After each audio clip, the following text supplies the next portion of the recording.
बहुत समय पहले दो पहलवानों की बड़ी चर्चा हुआ करती थी।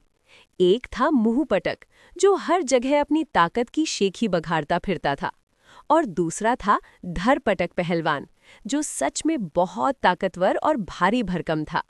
लेकिन जब भी लोग मुंह पटक की तारीफ करते, तो धर पटक को अंदर ही अंदर बहुत जलन होती। एक दिन उसने तय कर लिया, आज वो मुंह पटक को चुनौती देगा। धरपटक पहलवान मुंह पटक के घर की ओर चल पड़ा।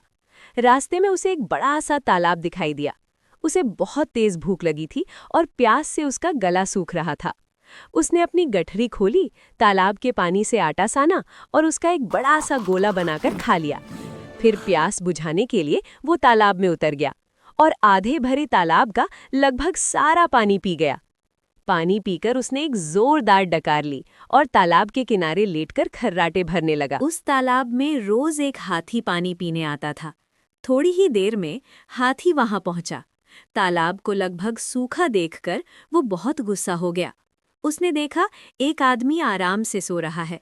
गुस्से में हाथी ने अपना भारी पैर उस आदमी के सिर पर रख दिया। ही दबाना है ये तो सुनकर जरा ढंग हाथी से और दबाओ। गुस्से में आ गया। वो अपनी सूंड से उसे उठाकर फेंकने ही वाला था, लेकिन तभी धरपटक पहलवान फुर्ती से उठ खड़ा हुआ। उसने हाथी को पकड़ लिया और अपने झोले में भर लिया। फिर वो सीधे मुंह पटक के घर पहुंच गया। ये आवाज सुनकर मुंह पटक घबरा गया।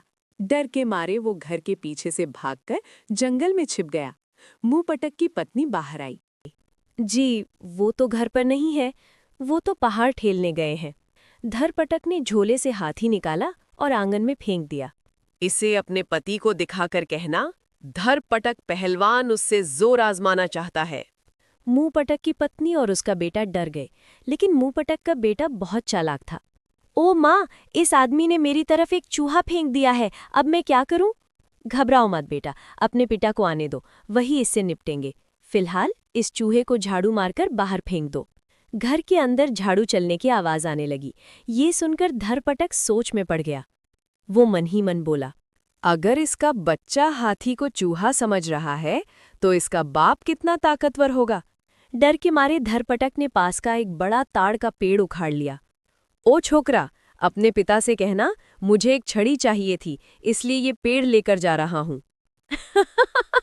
माँ, देख रही हो, ये दुष्ट आदमी मेरे पिताजी की दांत खोदने वाली सींख लेकर भाग रहा है।